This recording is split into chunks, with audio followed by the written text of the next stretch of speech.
well, I'll tell you the whole story. Actually, it's Sure. pretty good. We flew into Newark. We're wrestling in Asbury Park. Not long after WrestleMania 3. Excuse me. The Iron Sheik comes up to me. He goes, Duggan, I have no credit card. Maybe you give me a ride. I'm like, yeah, sure, Sheik. Jump in the car. What the hell? So we're driving down. He goes, maybe we get some St. Pauli Girl beer. I'll never drink another St. Pauli Girl beer as long as I live.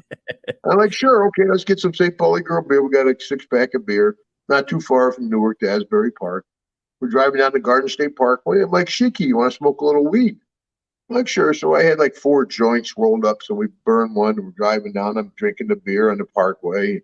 We go by a state trooper and I'm drinking the beer. Like, oh, no. He pulled over. I'm living in Louisiana at the time. That has drive-through daiquiri huts, This is the 80s. So the cop pulls me over, the trooper pulls me over, jumps and he goes, well, he said, you're drinking while driving. I said, yes, sir, but I'm not drunk.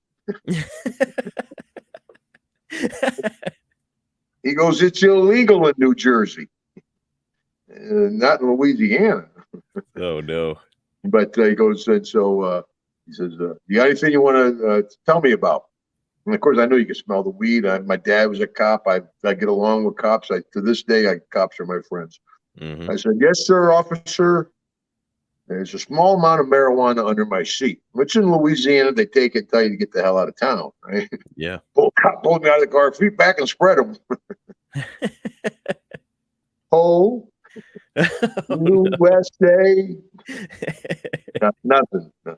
Now it wasn't a wrestling from fan. everywhere because they're 2 big guys, right? So they pull the Sheik out. And he's got a purse. He's got 3 separate grams of cocaine in 3 separate containers. Oh, no. That's a felony. Now people are driving down the parkway going, no, there's Hacksaw and the Iron Sheik. Oh, no. So anyway, we go to the trooper barracks. I get a ticket for drinking while driving and less than half ounce of pot. I only had a couple of doobies. Sheik, of course, had a felony arrest. He had 3 grams in separate containers. He had to go see a judge, but got bonded out, and we still made the show that night. Wow. And we didn't tell nobody. Oh, no. So I called Deborah. I'm like, honey, we got popped. But nobody knows about it. This is long before the internet, any of that stuff. Mm-hmm. Deborah calls me about 6:30 the next morning. Everybody knows. Oh, no. So my first call was my pop. Well, God bless him, who was still chief of police up in Glens Falls, New York. And he's like, you get arrested for marijuana?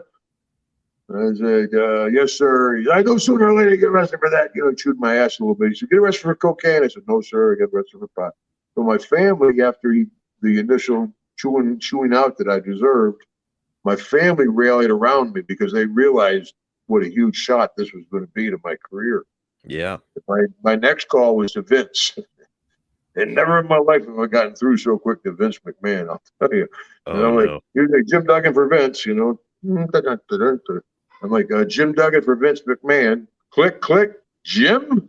I said, yes, sir. And Marcus, I'll tell you, I remember the day I died. He goes, Jim, what have you done to us? Oh, no. And I said, Vince, I'm embarrassed and ashamed. Oops, sorry about that, brother. Let me turn that off. That's okay. Yeah, go ahead.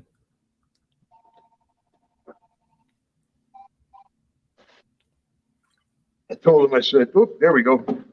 So he goes, Jim, what have you done to us? And I said, Vince, I'm embarrassed and ashamed. He says, well, turn in your tickets and go home. Because back then, we had a big stack of airplane tickets. And I turned in the tickets and flew home. And really lucky Deborah stuck with me. I mean, you can imagine going from WrestleMania 3 to being fired with no chance of coming back. Gosh. I did all kinds of drugs. I cut down trees. If a rabbit ran through my backyard, that was it for him. It was a bad few weeks. And Deborah stuck with me through that and many other things over the years. But in the big scope of things, it wasn't the worst thing that's ever happened to me. Now, they say everything happens for a reason, and look at you now. You're a Hall of Famer. Certainly considered a legend, and anybody who follows wrestling knows who you are. So it's I would say that everything worked out all right. Oh yeah, it's been a great business for me, Marcus.